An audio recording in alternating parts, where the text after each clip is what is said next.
Hello aspirant. NCERT की series में आप सबका एक बार फिर से स्वागत है। हमने क्लास 6 की जो एनसीईआरटी थी हिस्ट्री की, उसको कवर कर लिया था।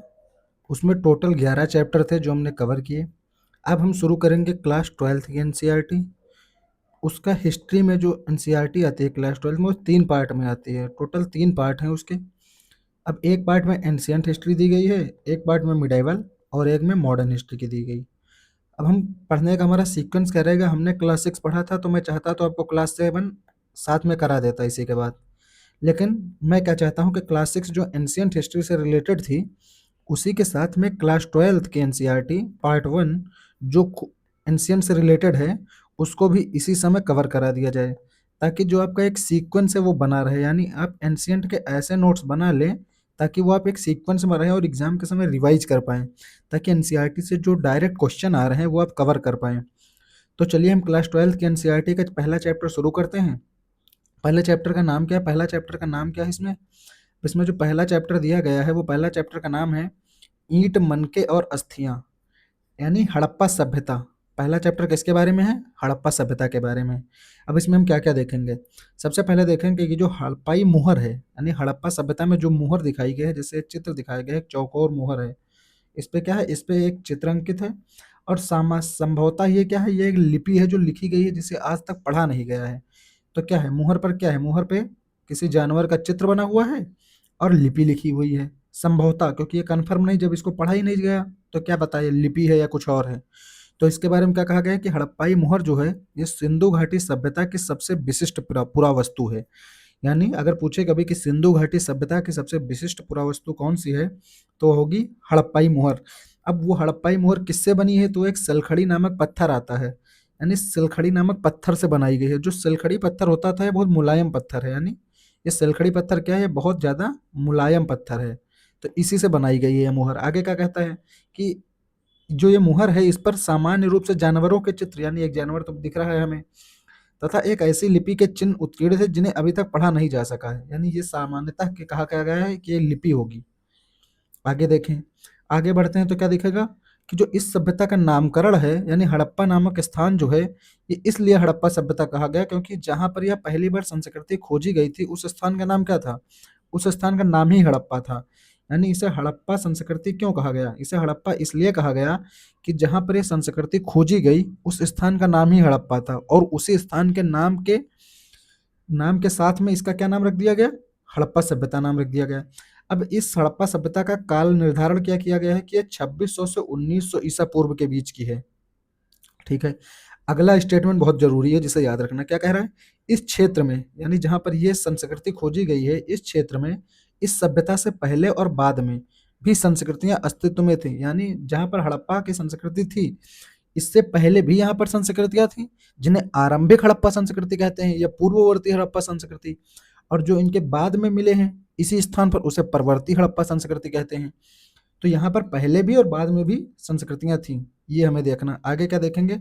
आगे हम देखेंगे कि यहाँ पर आपको बिफोर क्राइस्ट और बिफोर क्राइस्ट एरा के बारे में मैंने क्लास 6 में ही पढ़ाया था। तो क्लास 6 के एनसीईआरटी में ये बॉक्स सेम दिया हुआ था, वहां पर भी और यहाँ पर भी दिया हुआ है। आगे देखेंगे एक मैप बना हुआ है।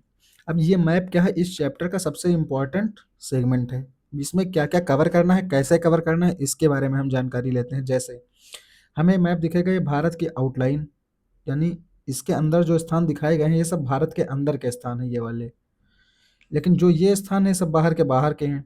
तो हमें क्या देखना है? देखना क्या है इस टॉपिक में? सबसे ज़्यादा जरूरी चीज़ की अगर हम चर्चा करें, तो जैसे ये एक क्या हो गया, ये आउटलाइन हो गई भारत की। ठीक है। अब हमें क्या करना है? हमें ये देखना है कि कौन से स्थल भारत के बाहर हैं और कौन से भारत में हैं, ये देखना है। तो जैसा मांडा, मांडा कहाँ है? भारत में है। राखीगढ़ी भारत में है। बनावली भारत में है। मिताथल भारत में है। कालीबंगा भारत में है। लोथल भारत में है। रंगपुर भारत में है। धौलावीरा भारत में है। तो ये स्थल भारत में है। जो स्थल भारत के बाहर हैं, हमें उनको देखना है। जैसे कौन कौन सा स्थल आ जाएगा?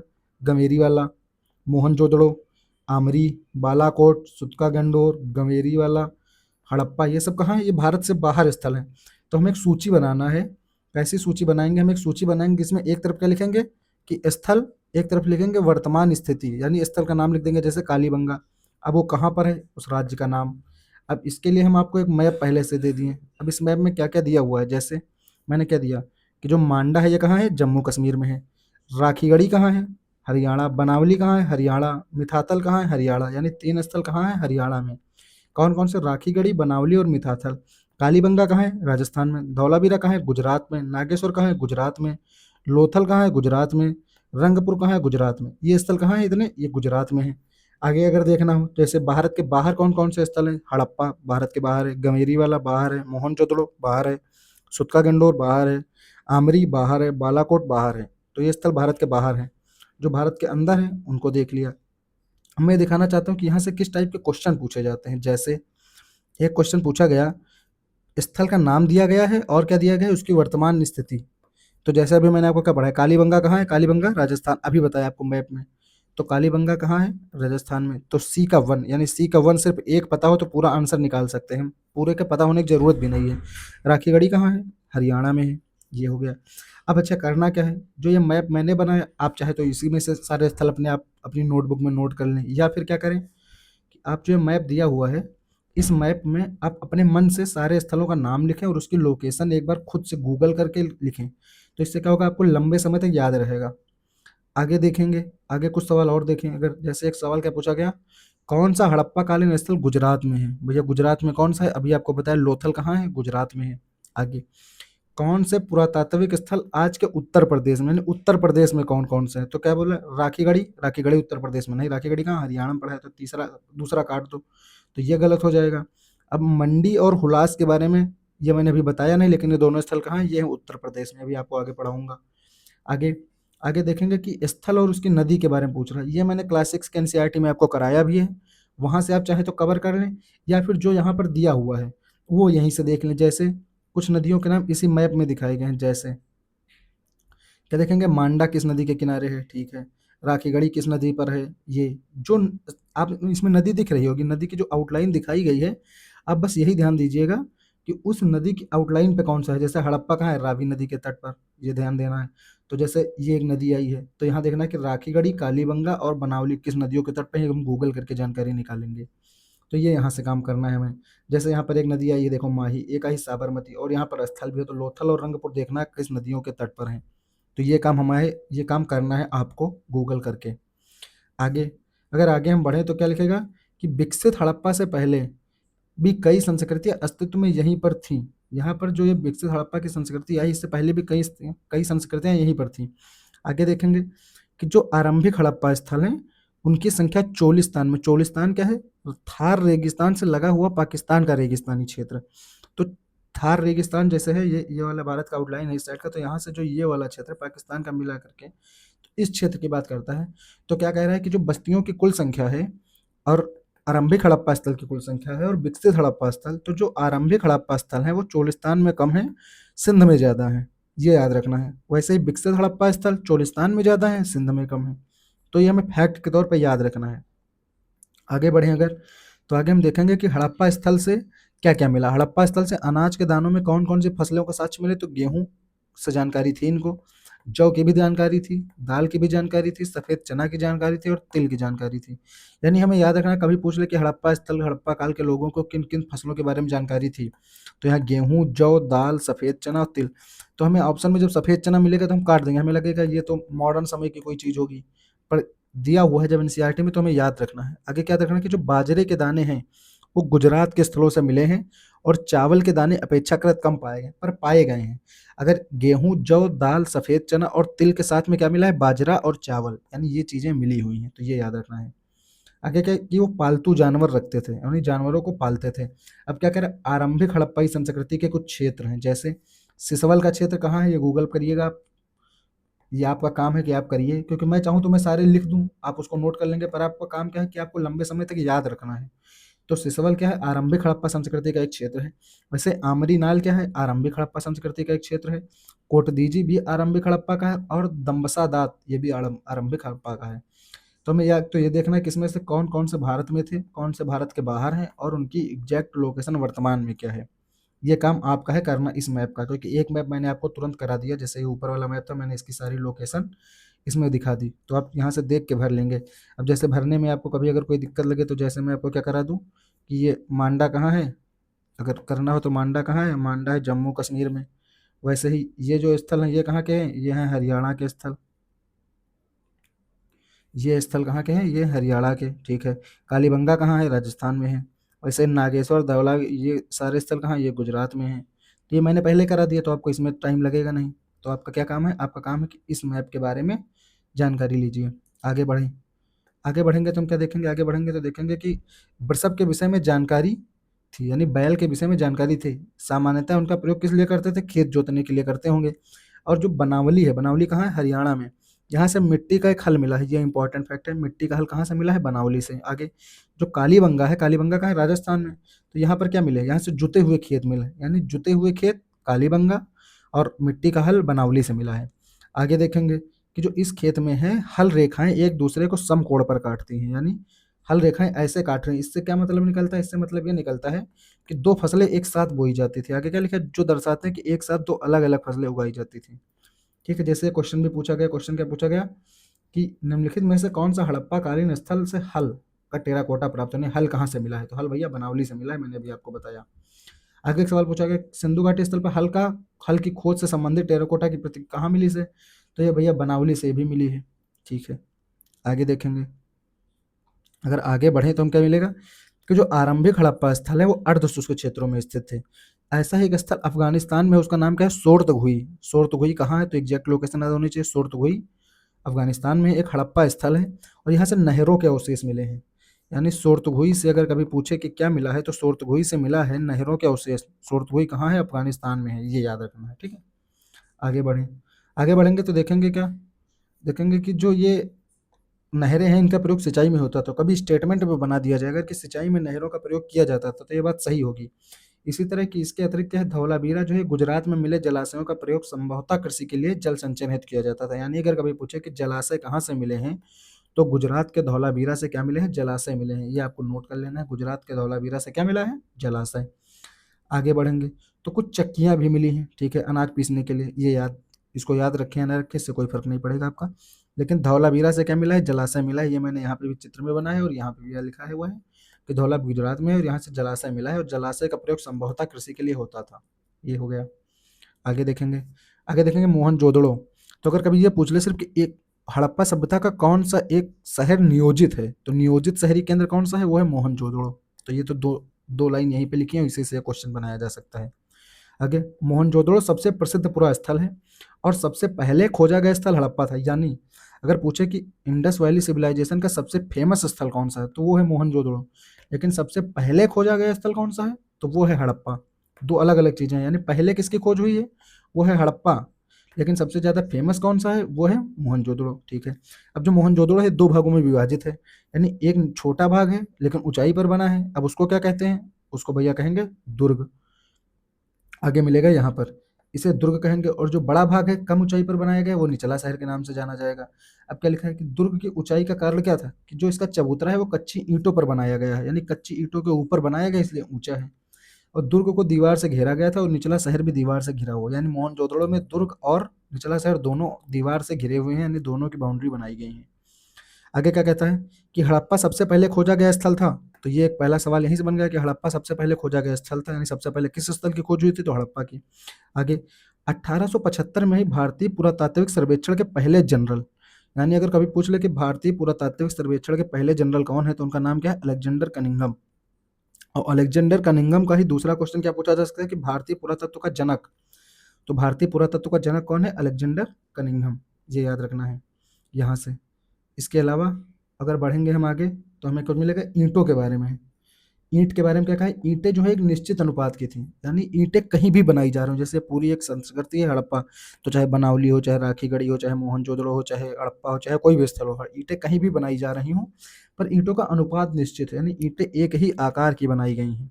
तो जैसे अगर मान लो ये एक ईंट बनाई गई है, ये एक ईंट है, तो ईंट का अनुपात क्या रखा गया, ईंट में कहा क्या गया है, जिसकी लंबाई चौड़ाई और ऊंचाई क्रमशः 4 गुनी, 2 गुनी और 1 गुनी थी। यानी जो लंबाई थी वो 4 गुनी थी, उसकी ऊंचाई 2 गुनी, और ऐसे जो बनाई जाती है उसकी एक हाइट दी थी वो एक, यानी रेशियो क्या था, 4:2:1, इस रेशियो में ईंटें बनाई जाती थी। तो ये याद रखना है हमें एग्जाम के लिए कि ईंटों का अनुपात क्या है, 4:2:1। और ईंटें सारी निश्चित अनुपात में हैं, ठीक है। आगे आगे देखेंगे कि हड़प्पा के शहरों की सबसे ज़्यादा विशेषता क्या है। तो सबसे ज़्यादा इनकी विशेषता क्या है? एक विशेषता है कि नियोजित जल निकास प्रणाली, यानी नाली जो बनाई गई हैं और नियोजित तरीके से बनाई गई हैं। आगे सड़क और गलियां जो हैं ये ग्रिड पद्धति पर बनाई गई, जैसे एक चौड़ी सड़क आ रही है फिर इसकी साइड में गलियां मिल रही हैं ऐसे। तो जो सड़क और गलियां हैं ये ग्रिड पद्धति में बनाई गई और एक दूसरे को लगभग समकोण पर काटती हैं। ये हो गया। आगे देखेंगे कि प्रत्येक घर की एक दीवार कम से कम गली से सटी ही है, ये देख लेंगे। इसके साथ दुर्ग के बारे में कुछ जानकारी ले लेंगे, ये इंपॉर्टेंट है। जैसे क्या कहा गया है कि आरंभिक जो अधिकांश हड़प्पा बस्तियां हैं इनमें एक छोटा पश्चिमी, यानी जो पश्चिम का भाग है वो छोटा है और वही भाग ऊंचाई पर बना है, उसी को दुर्ग कहते हैं, ठीक है। लेकिन एक बड़ा निचला पूर्वी भाग है। अब क्या है, जो धौलावीरा और लोथल है, धौलावीरा और लोथल जैसे स्थलों पर पूरी बस्ती किलेबंद थी, यानी धौलावीरा तथा लोथल से यहाँ दो भागों में बांट दिया गया, फिर इसके बाद पूरी बस्ती को किलेबंद कर दिया गया। अभी मैंने आपको मोहनजोदड़ो क्या पढ़ा, ये निचला दुर्ग है तो ये अलग बंद है, ये अलग बंद है, ऐसे बंद था। तो क्या कह रहा है, पूरी बस्ती किलेबंद थी तथा शहर के कई हिस्से भी दीवारों से घेर कर अलग किए गए थे। लोथल में दुर्ग दीवार से घिरा तो नहीं था, यानी लोथल में जो दुर्ग बनाया गया था, जैसे ये एक दो बांट हो गए, तो यहाँ दुर्ग जो है अलग दीवार से घिरा तो नहीं था, परंतु कुछ ऊंचाई पर जरूर बनाया गया था। अगर कभी पूछ ले कि वह कौन सा स्थल है जिसका दुर्ग दीवार से घिरा नहीं था, तो उसका आंसर क्या होगा? लोथल होगा। ये हो गया। आगे बढ़ें, आगे बढ़ेंगे हम तो क्या मिलेगा कि मोहनजोदड़ो के बारे में फिर है। तो मोहनजोदड़ो में क्या है, घरों में आंगन है और आंगन के चारों ओर कमरे हैं। तो मोहनजोदड़ो में क्या है, पहले एक जैसे घर बनाया गया है, घर में एक आंगन है, आंगन के चारों ओर कमरे बनाए गए हैं, ठीक है। आगे देखेंगे कि भूमि तल पर, यानी जो पहला ग्राउंड फ्लोर है, ग्राउंड फ्लोर का जो घर होता है वहाँ पे खिड़कियाँ नहीं दिखाई गई हैं। क्या लिखा है? भूमि तल पर बनी दीवारों में खिड़कियाँ नहीं हैं। इसके अतिरिक्त मुख्य द्वार पर आंतरिक भाग अथवा आंगन का सीधा अवलोकन नहीं होता, यानी कभी स्टेटमेंट में अगर ऐसा आ जाए कि जो घर है अगर गली से देखेंगे आप तो सीधा आंगन दिखेगा, नहीं, नहीं दिखेगा, ये चीज़ है। आगे कुछ घरों में सीढ़ियाँ मिली हैं और कई आवासों में कुएं मिले हैं, यानी सभी घरों में कुएं नहीं है, कुछ घरों में कुएं हैं। और लिखा है हर घर का ईंटों से फर्श से बना एक अपना स्नानागार होना, यानी स्नानागार हर घर में मिला है लेकिन कुआं हर घर में नहीं मिला, ये याद रखना है हमें। आगे नालियों के विषय में मैके, अर्नेस्ट मैके एक हैं, वो उन्होंने क्या लिखा, उन्होंने लिखा कि हर आवास गली की नलियों से जोड़ा गया था और मुख्य नाले गारे में जमाई गई ईंटों से बने थे। कुछ स्थानों पर ढकने के लिए चूना पत्थर की पट्टिका का प्रयोग किया गया। यहाँ से क्या क्वेश्चन पूछा जा सकता है? कभी पूछा गया कि हड़प्पा सभ्यता में जो उसकी मुख्य विशेषता है नाली, तो उन नालियों के बारे में विस्तृत वर्णन किसने किया है? तो भैया अर्नेस्ट मैके का नाम याद रखना है हमें। मैके जो है इन्होंने क्या किया, नालियों के बारे में बताया है। आगे देखेंगे, आगे देखेंगे कि दुर्ग, दुर्ग पर हमें ऐसी संरचनाओं के साक्ष्य मिलते हैं जिनका प्रयोग संभवतः विशिष्ट प्रयोजनों के लिए किया जाता था। इनमें से एक है माल गोदाम, एक है विशाल स्नानागार, यानी विशाल स्नानागार कहाँ से मिला है? विशाल स्नानागार मोहनजोदड़ो। अभी हम किसके बारे में पढ़ रहे थे? मोहनजोदड़ो। वैसे ही क्या पढ़ रहे हैं? अभी पढ़ा कि जो माल गोदाम यानी अन्नागार जिसको कहते हैं, उसके साक्ष्य कहाँ से मिले? मोहनजोदड़ो, ये याद रखना है। अगर क्या कह रहे हैं, विशाल स्नानागार जो एक आयताकार जलाशय है, यहाँ से क्या याद रखना, कभी स्टेटमेंट में लिख देगा वर्गाकार जलाशय है, गलत कराने के लिए नहीं, आयताकार जलाशय याद रखना है। आगे क्या याद रखना है, जो चारों ओर से गलियारे से घिरा हुआ है और जलाशय के तल से जाने के लिए चारों ओर सीढ़ियां नहीं है, दो ओर से सीढ़ियां हैं, यानी उत्तरी और दक्षिणी भाग में दो सीढ़ियां बनी थी, यानी चारों भाग में सीढ़ियां, जैसे एक स्नानागार हो गया तो दो भागों में सीढ़ियां हैं, ये नहीं कि चारों तरफ सीढ़ियां, नहीं, केवल दो भागों में, जैसे उत्तरी और दक्षिणी में सीढ़ियां हैं। आगे क्या कहता है कि ईंटों को जमा करके जिप्सम के गारे का प्रयोग से इसे जलबद्ध किया गया था, यानी जिप्सम के गारे का प्रयोग किया जाता था और वहीं पर एक बड़ा कुआं था, इतना याद रखना है। आगे बढ़ेंगे तो क्या लिखा, लोगों के बीच सामाजिक और आर्थिक भिन्नताएं अगर समझना है कि हड़प्पा काल में लोग जो रहते थे उनके बीच सामाजिक और आर्थिक भिन्नताएं किस प्रकार थी, अगर उसको जानना है तो हमें समाधानों का अध्ययन करना पड़ेगा, यानी जो डेड बॉडी कैसे दफनाई जाती थी, अगर उनका अध्ययन करेंगे तो हमें समझ जाएंगे। जैसे आमतौर पर मृतक जो होते थे, यानी आमतौर पर जो लोग मर जाते थे उनको गर्तों में दफनाते थे, ठीक है, गड्ढा खोद के दफनाते थे। कभी कभी समाधान गर्त की बनावट एक दूसरे से भिन्न होती थी, यानी कभी कभी हर एक व्यक्ति की कब्र अलग अलग तरीके से बनाई जाती थी।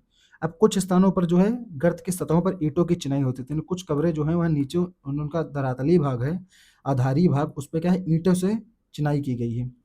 अब क्या कह रहा है, कुछ कब्रों में मृदभांड और आभूषण भी मिले हैं, ठीक है, और पुरुष और महिलाएं दोनों के समाधानों से आभूषण मिले, यानी आभूषण उस समय की एक प्रिय वस्तु रही होगी।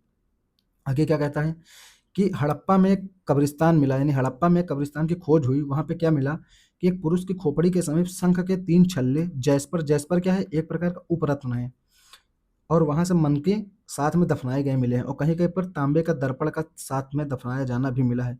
यानी हड़प्पा काल में लोगों को तांबे का ज्ञान था। सवाल ये नहीं पूछेगा कि तांबे का दर्पण मिला या नहीं मिला। सवाल ये पूछा जाएगा कि हड़प्पा काल के लोगों का तांबे का ज्ञान था? हाँ, तो ज्ञान था, बस ये याद रखना है हमें। आगे क्या याद रखना है? फ़ायांस क्या था? आगे हम पढ़ेंगे कि फ़ायांस क्या, तो फ़ायांस क्या, घिसी हुई रेत तथा अथवा बालू तथा रंग और संभवतः सम क्या है फ़ायांस क्या है सॉरी, फ़ायांस से घिसी हुई रेत अथवा बालू तथा रंग और चिपचिपे पदार्थ के मिश्रण को पकाकर बनाया गया एक पदार्थ है। ये याद रखना है कि कभी भी पूछ लेगा कि फ़ायांस क्या है? तो फ़ायांस क्या है? फ़ायांस एक रेत और बालू तथा रंग के चिपचिपे पदार्थ से बनाया गया एक मिश्रण है। आगे देखेंगे। अगर आगे देखें तो हम आगे कुछ चीज़ें और देखेंगे, जैसे कुछ क्वेश्चन भी देख लेते हैं यहीं पर अभी। जैसे कुछ क्वेश्चन क्या है, जैसे एक क्वेश्चन है कि धौलावीरा जिस राज्य में स्थित है वह कौन सा? तो धौलावीरा आपको पहले पता है हम कि गुजरात में है। आगे बताया कि कौन से हड़प्पी नगर 3 भागों में विभक्त है? तो वो धौलावीरा ही है जो 3 भागों में विभक्त है। वैसे अभी लोथल के बारे में आपको बताया था। लिखा है कि निम्नलिखित में से कौन से स्थल में 3 नगरों के अवशेष प्राप्त हुए हैं? 3 नगरों के अवशेष धौलावीरा में मिले क्योंकि धौलावीरा 3 भागों में डिवाइड है, ठीक है। ये देख लिया। आगे क्या देखेंगे? आगे देखेंगे कुछ क्वेश्चन, जैसे नदियों के बारे में अभी आपको बताया था कि आपको नदी देख लेना है। जैसे निम्नलिखित में से कौन सा स्थल घग्गर और उसके सहायक नदियों की घाटी में स्थित है? तो भैया बनावली है। तो ऐसा मैंने आपको मैप में बताया भी था कि जो नदी आपको दिख रही है वो देख लेना है, या फिर जितने स्थल आप पढ़ रहे हैं, तो जितने स्थल भारत में हैं खास करके उनकी नदी जरूर देख लेना कि वो किसी नदी के तट पर तो नहीं है। आगे क्या कह रहा है कि हड़प्पा कालीन स्थल में अभी तक किस धातु की प्राप्ति नहीं हुई है? तो भैया अभी मैंने बताया कि तांबे की जानकारी थी, तो तांबा ऑप्शन में नहीं होगा।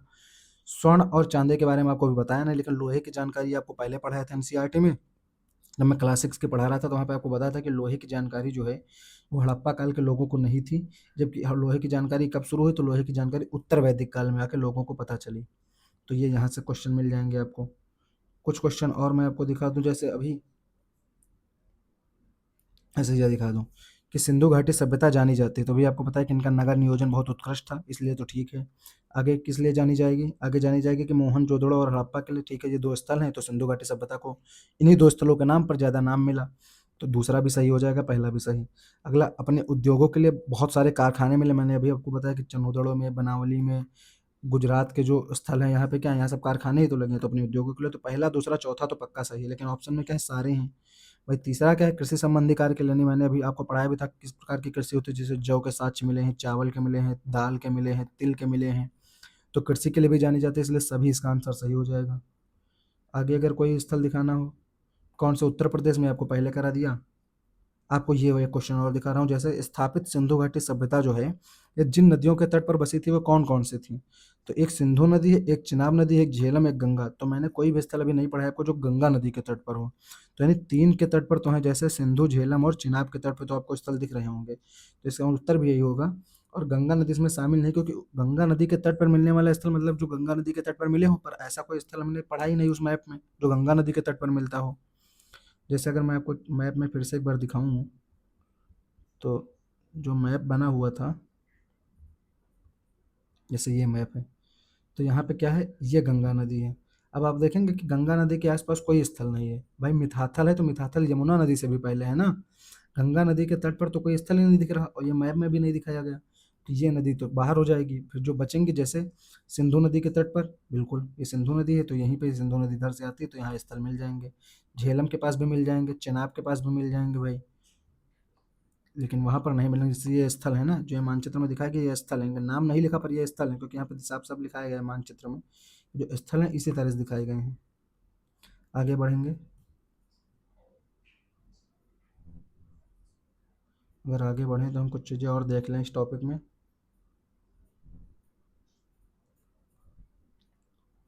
जैसे यहाँ तक हम कवर कर चुके थे, अब आगे हम देखेंगे यहाँ से क्या देखेंगे कि जो महंगे पदार्थों से बनी दुर्लभ वस्तुएं सामान्यतः मोहनजोदड़ो और हड़प्पा जैसे बड़ी बस्तियों में केंद्रित है। यानी इससे क्या समझ में आता है, ये स्टेटमेंट नहीं याद रखना, लेकिन याद रखना कि जो अमीर लोग होंगे, अगर उस समय विभाजन रहा होगा, तो जो अमीर लोग होते वो मोहनजोदड़ो और हड़प्पा में रह रहे होंगे, क्योंकि वहीं पर महंगी वस्तुओं से केंद्रित, जो महंगी वस्तुएं हैं उनसे जो बनी हुई सामानें हैं वो वहीं पर मिल रहे हैं। यानी महंगी वस्तुएं कहाँ पर मिली हैं? वो मिली हैं मोहनजोदड़ो और हड़प्पा से। तो हड़प्पा में अमीर लोग रहते होंगे शायद, उस समय के जो ये चीज़ें मिली हुई उसके आधार पर हम कह सकते हैं। उसी फायांस से बने लघु पात्र जो संभवतः सुगंधित द्रव्यों के पात्रों के रूप में प्रयुक्त होते हैं। यानी फायांस के बारे में मैंने आपको पढ़ाया था। अब फायांस से जो पात्र बनाए जाते थे वो सुगंधित द्रव्यों के पात्रों के रूप में प्रयुक्त किए जाते थे, ये याद रखना है। आगे क्या देखना है कि जो मोहनजोदड़ो है, कभी कभी ये क्वेश्चन आएगा, और ये क्वेश्चन जब आएगा ना तो लगभग सारे बच्चे हिल जाएंगे कि अचानक से पूछ ले कि मोहनजोदड़ो का क्षेत्रफल कितना है। तो मोहनजोदड़ो साफ साफ लिखा मैप में है, मोहनजोदड़ो 125 हेक्टेयर। भाई ये याद रखना है कि मोहनजोदड़ो 125 हेक्टेयर में फैला हुआ है। और जो उसी के साथ एक बस्ती और कौन सी है, उसकी तुलना में एक बस्ती चनूदड़ो है। चनूदड़ो कितनी है, चनूदड़ो 7 हेक्टेयर में फैली हुई है। और जो चनूदड़ो है ये शिल्प उत्पादन में संलग्न थी, ये याद रखना है। अब शिल्प उत्पादन में कौन कौन से काम आते हैं, जैसे मनके बनाना, शंख की कटाई, धातु कर्म और मोहर निर्माण। तो ये याद रखना कि मोहनजोदड़ो 125 हेक्टेयर, चनूदड़ो 7 हेक्टेयर। आगे देखें, कार्लिलियन पत्थर उस समय कौन कौन से पत्थर प्रयुक्त हो जाते हैं। जैसे अगर कभी पूछ ले कि इंडस वैली सिविलाइजेशन में प्रयुक्त पत्थरों में से निम्नलिखित में से कौन कौन से योग उपयोगी थे। जैसे एक था जैस्पर, एक था कार्लिनियन, एक था स्फटिक, एक था क्वार्ट्ज और एक था सल्फड़ी। तो ये था। दूसरी आगे क्या, जैसे पत्थर पर तांबा, कांसा तथा सोने जैसे धातु, यानी सोने का ज्ञान था। अभी मैंने आपको धातु का एक सवाल कराया था, तो वहाँ पे लिखा था किसका ज्ञान नहीं था, तो वहाँ पे एक ऑप्शन में था तांबा, तो तांबा का मैंने आपको पहले पढ़ा दिया था। अब यहाँ पे आपको पता चला कि सोने का भी था, यानी तांबा, कांसा, सोने तीन का था। किसका नहीं था, वो अभी लोहे के बारे में आपने नहीं पढ़ा, यानी लोहे का ज्ञान नहीं था। आगे देखेंगे, आगे बढ़ें तो कुछ चीज़ और मिलेंगे, जैसे नागेश्वर और बालाकोट के बारे में हमें पढ़ना है। और नागेश्वर और बालाकोट दोनों कहाँ, गुजरात में थी। अब ये दोनों बस्तियां समुद्र तट के समीप है, यानी यहाँ से क्या होता होगा, व्यापार होता होगा। इससे एक चीज़ तो पता चलती है। दूसरी चीज़ कि यहाँ पर फैक्ट्री भी लगी होंगी। अब यहाँ पे क्या था, शंख से बनी वस्तुएं जिनमें चूड़ियाँ और करछियाँ के निर्माण की एक केंद्र है, यानी शंख से बनी वस्तुओं के निर्माण के केंद्र कौन से थे, नागेश्वर और बालाकोट। क्योंकि यहाँ पे क्या भैया, इस समुद्र तटीय इलाका है, तो यहाँ से अगर जो भी पैदा होगा वो व्यापार होगा, और दूसरी चीज़ यहाँ जल की उपलब्धता है। आगे देखेंगे कि मोहनजोदड़ो और हड़प्पा में भी शिल्प का उत्पादन किया जाता था, क्योंकि यहाँ पे बहुत अमीर लोग रहते होंगे, शायद ऐसा लगता है। नागेश्वर और बालाकोट जहाँ शंख आसानी से उपलब्ध है, यानी शंख से जुड़े उद्योग कहाँ से मिले हैं, वो है नागेश्वर और बालाकोट, ये याद रखना है। दूसरी चीज क्या रखना है, अफगानिस्तान में एक स्थल है सोर्तगुई नाम का, भी बताया था आपको। यहाँ से क्या है, यहाँ से लाजवर्द मणि के अच्छे स्रोत हैं, यानी लाजवर्द मणि एक पत्थर था जिसको कीमती माना जाता था। तो अफगानिस्तान में एक स्थल है सोर्तगुई, वहाँ से क्या मिला है, वहाँ लाजवर्द मणि के सबसे अच्छे स्रोत मिले हैं।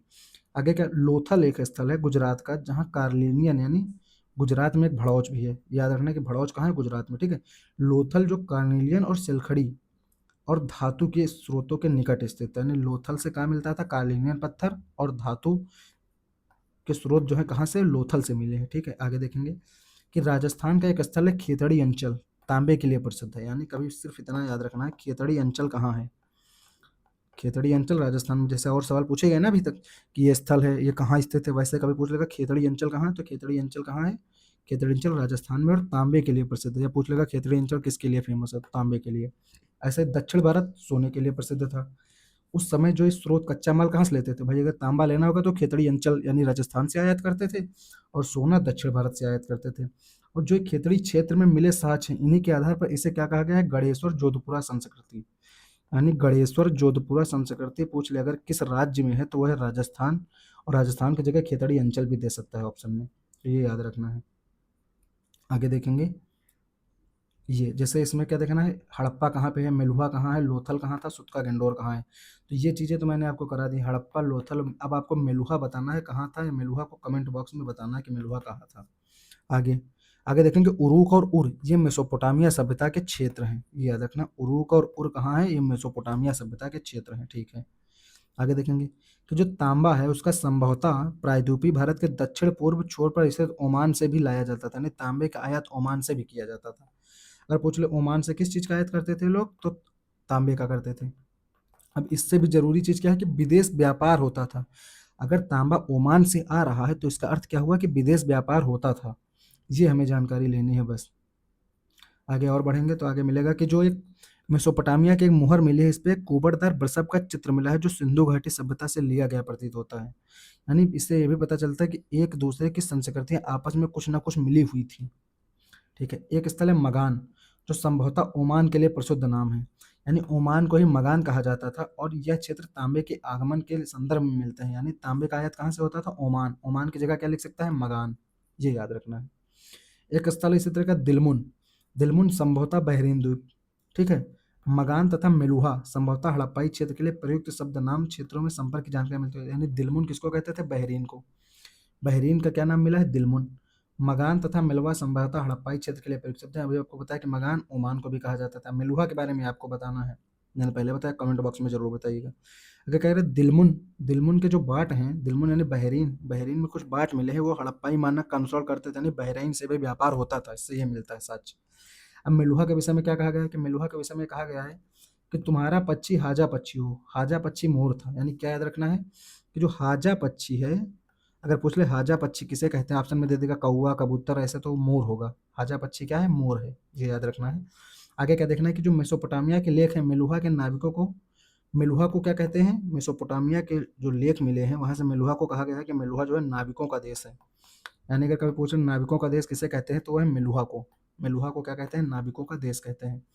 आगे बढ़ेंगे कुछ और चीजें मिलेंगी, जैसे कोई जो ये लिपि है आज तक पढ़ी नहीं जा चुकी है, तो निश्चित रूप से यह वर्णमाली लिपि नहीं थी, नहीं तो इसका पढ़ा जाना शायद संभव है, क्योंकि जब लिखा गया है तो बीच बीच में कुछ अंक भी बनाए गए हैं। और ये भले ना याद हो, सिर्फ इतना याद रखना कि ये लिपि अभी तक नहीं पढ़ी गई, और इसके साथ में एक चीज़ याद रखना कि यह लिपि दाईं से बाईं ओर लिखी जाती थी। यानी इंपॉर्टेंट लाइन ये है कि यह लिपि कैसे लिखी जाती थी? दाईं से बाईं लिखी जाती थी, ये याद होना चाहिए हमें। आगे बढ़ेंगे तो कुछ और चीज़ें मिलेंगी, जैसे जो चट नामक एक पत्थर है, इससे बाट बनाए जाते थे। जो बाट होते थे निशान से रहित होते थे, यानी बाटों पर कोई निशान नहीं बनाया जाता था, और संभवतः एक घनाकार होते थे, यानी इनका आकार कैसा था? घन के आकार के थे। तो घन के आकार के बाट होते थे और ये निशान से रहित होते थे। आगे क्या कह रहे हैं? जो बाट होते थे इनका निचला मानदंड, जैसे अगर मान लो ये एक बाट बनाया गया है, ये एक बाट बनाया गया है, तो इसका जो निचला मानदंड है ये द्विआधारी संख्या थी, जैसे 1 2 4 8 16 ऐसे द्विआधारी संख्या के रूप में चलता था, जबकि ऊपरी भाग था इसका वो दशमलव प्रणाली में चलता था, उसमें दशमलव प्रणाली का प्रयोग किया जाता था। आगे मैंने आपको पहले बताया था कि ईंट जिनका उत्पादन स्पष्ट रूप से किसी एक केंद्र पर नहीं होता था, फिर भी उनका अनुपात समान था, यानी ईंटें हड़प्पा सभ्यता में एक समान अनुपात की ही मिली हैं। अब क्या कह रहे हैं? मोहनजोदड़ो से मिले एक विशाल भवन को प्रसाद की संज्ञा दी गई है, यानी विशाल, एक जो विशाल भवन मिला है वो कहाँ से मिला है? मोहनजोदड़ो, उसे को प्रसाद कहा गया है। आगे क्या कहते हैं? पत्थर की मूर्ति यानी पुरोहित राजा की संज्ञा दी गई, यानी पुरोहित राजा की मूर्ति कहाँ से मिली? तो वो भी मोहनजोदड़ो से मिली। ठीक है, आगे बढ़े। आगे देखें कि हड़प्पाई समाज में शासक नहीं थे। ये एक विवाद का प्रश्न है कि हड़प्पाई समाज में शासक थे या नहीं थे, क्योंकि मैंने बताया आपको हड़प्पा और मोहनजोदड़ो में भी भैया शिल्प उत्पादन यानी महंगी वस्तुओं के साक्ष्य मिले हैं, तो इससे लगता है कि यहाँ पे अमीर लोग रहते होंगे, पर ये कोई प्रमाण नहीं है कि एक लिखित प्रमाण है कि आप बिल्कुल इसको 100% सही ही मानेंगे। आगे बढ़ेंगे तो कुछ और स्थल मिलेंगे उत्तर हड़प्पा क्षेत्र के स्थल, जैसे उत्तरवर्ती सिसवल, यानी सिसवल के बारे में देखना है, झूकर, स्वात और रंगपुर। रंगपुर सेकंड बीसी में जो मिला है रंगपुर के साक्ष्य, वो कैसे हैं? तो इन्हें उत्तर हड़प्पा या अनुवर्ती संस्कृति कहा जाता है, और ये स्थल याद रखना है कि उड़प जो उत्तर हड़प्पा के क्षेत्र हैं उसमें नाम आएगा स्वात का, झूकर का, सिसवल का और रंगपुर द्वितीय बीसी में। आगे देखें, आगे कुछ किताबों के नाम दिए हुए हैं, यहाँ से वो हम निकालते हैं, जैसे जॉन मार्शल की एक किताब का नाम क्या है? जॉन मार्शल की एक किताब है जिसका नाम है Mohenjodaro and the Indus civilisation, ये याद रखना है। इसका नोट भी लिख लेना है हमें नोट में कि जॉन मार्शल की पुस्तक का क्या नाम है? तो Mohenjodaro and the Indus civilisation. ऐसे ही जो एक और पुस्तक हो सकती है वो है जीएफ डेल्स की, जीएफ डेल्स की पुस्तक है the mythical massacre at Mohenjodaro, the mythical massacre at Mohenjodaro, GF Dales की पुस्तक है। इन्हीं जीएफ डेल्स को जॉर्ज डेल्स, अब ये जो जॉर्ज डेल्स हैं, तो सिर्फ एक क्वेश्चन ये पूछा जा सकता है कि निम्नलिखित में से कौन कौन से व्यक्ति हड़प्पा सभ्यता से संबंधित है? तो जैसे जॉन मार्शल एक नाम, दूसरा नाम, अब यहाँ पर आपको नाम एक दूसरा बताया, RIM व्हीलर, ठीक है। तीसरा नाम JF डेल्स, तो किससे संबंधित है? हड़प्पा सभ्यता से संबंधित है।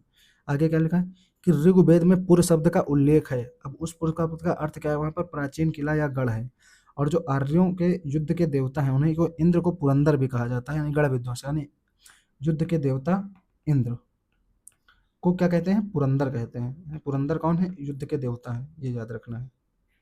आगे देखेंगे कि भारतीय पुरातात्विक सर्वेक्षण के पहले जनरल कनिंघम, ये याद रखना है, पहले भी आपको याद करा चुका हूँ।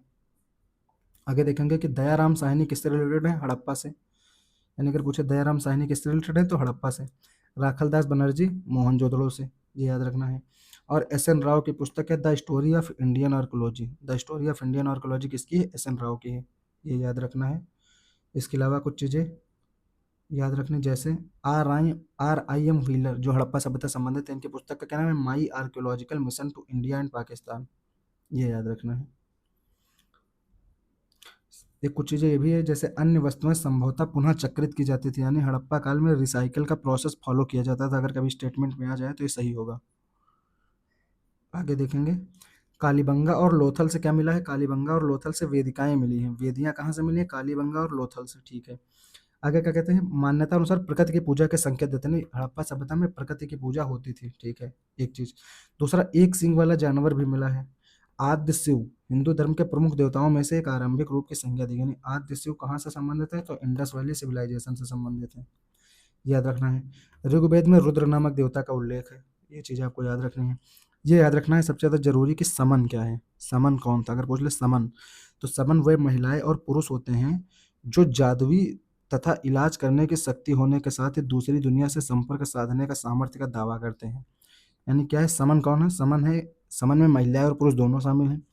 अब वो एक जादुई शक्ति भी रखती हैं और इलाज करने की उनके पास एक शक्ति है। तो क्या कहते हैं कि वो दूसरी दुनिया से संपर्क साधने का एक सामर्थ्य का दावा करते हैं कि उनका संपर्क जो दूसरी दुनिया से है। आगे देखेंगे कि अर्नेस्ट मैके की पुस्तक क्या है, अर्ली इंडस सिविलाइजेशन। अब यहाँ से आते हैं तो सबसे पहले ये याद रखें कि जो हड़प्पाई मोहर पर कनिंघम की रिपोर्ट आई थी वो किस वर्ष आई थी, ये याद रखना है। हड़प्पाई मोहर पर कनिंघम की रिपोर्ट 1875 में आई थी, सीधा क्वेश्चन पूछा जा सकता है किसी भी स्टेट पीसीएस के एग्जाम में कि जो हड़प्पाई मोहर पर कनिंघम की रिपोर्ट 1875 में आई, ठीक है। आगे, माधो स्वरूप वत्स द्वारा हड़प्पा में उत्खनन, यदि माधो स्वरूप वत्स किससे रिलेटेड है, हड़प्पा से। आर आई व्हीलर हड़प्पा से रिलेटेड है, हड़प्पा से रिलेटेड मैंने आपको शुरुआत में भी कुछ नाम बताए। तो क्या पूछेगा, कभी क्वेश्चन पूछेगा कि निम्नलिखित में से कौन कौन से व्यक्ति हड़प्पा सभ्यता से रिलेटेड है, जैसे माधो स्वरूप वत्स, आर आई व्हीलर। ऐसे ही एस आर राव किससे संबंधित है, लोथल से, ये याद रखना है। बी के लाल और बी के थापर किससे है, कालीबंगा से रिलेटेड है, ठीक है। एम आर मुगल किसके बहावलपुर, बहावलपुर से रिलेटेड। आर एस बिस्ट किससे रिलेटेड है, धौलावीरा, तो ये याद लिख लेना है हमें अलग नोट्स बना के कि धौलावीरा किससे रिलेटेड, आर एस बिस्ट। ऐसे ऐसे बीबी लाल और बीके थापर, कालीबंगा, बीबी लाल, बीके थापर, ये लिख लेना है। अब कुछ क्वेश्चन मैं आपको और करा दे दूँ, जैसे सारे क्वेश्चन मैंने आपको कराए, इन क्वेश्चंस के अलावा इसमें कुछ चीज़ें और यहाँ पर भी लिखी हुई हैं, जैसे सीरीन रत्नागर की पुस्तक का क्या नाम है, अंडरस्टैंडिंग हड़प्पा। ये सीधा पूछा जा सकता है कि अंडरस्टैंडिंग हड़प्पा किसकी पुस्तक है, सीरीन रत्नागर की है। आगे, द इंडस सिविलाइजेशन किसकी पुस्तक है, जीएस पोसल की पुस्तक है। ये चीज़ें हमें कवर करनी है। बस इसी के साथ ये क्लास 12 का जो चैप्टर है एनसीईआरटी का, ये कंप्लीट हो जाता है। अब इसके साथ इसमें क्या चीज़ें हैं कुछ और, जैसे आपके लिए मैंने सारी चीज़ें लगभग करा दी जो एग्ज़ाम के पॉइंट ऑफ व्यू से इंपॉर्टेंट थे क्लास 12th में।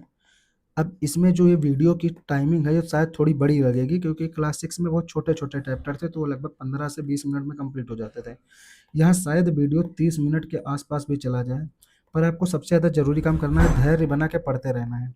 मेरा उद्देश्य केवल यही है कि आप एनसीईआरटी में इतना टाइम मत वेस्ट कर दीजिएगा कि आप पढ़ भी सब कुछ रहे हैं और शायद ये ना जान पा रहे हो कि क्वेश्चन कहाँ से पूछे जा रहे हैं। तो मैं बस वही आपका रास्ता एक आसान करने की कोशिश कर रहा हूँ, ताकि आप जो डायरेक्ट क्वेश्चन पूछे जा रहे हैं एनसीईआरटी से उनको आप सही कर पाएँ। तो आप मिनिमम इनपुट दें एनसीईआरटी में और मैक्सिमम आउटपुट इससे गेन करें। थैंक यू दोस्तों मेरे साथ जुड़ने के लिए।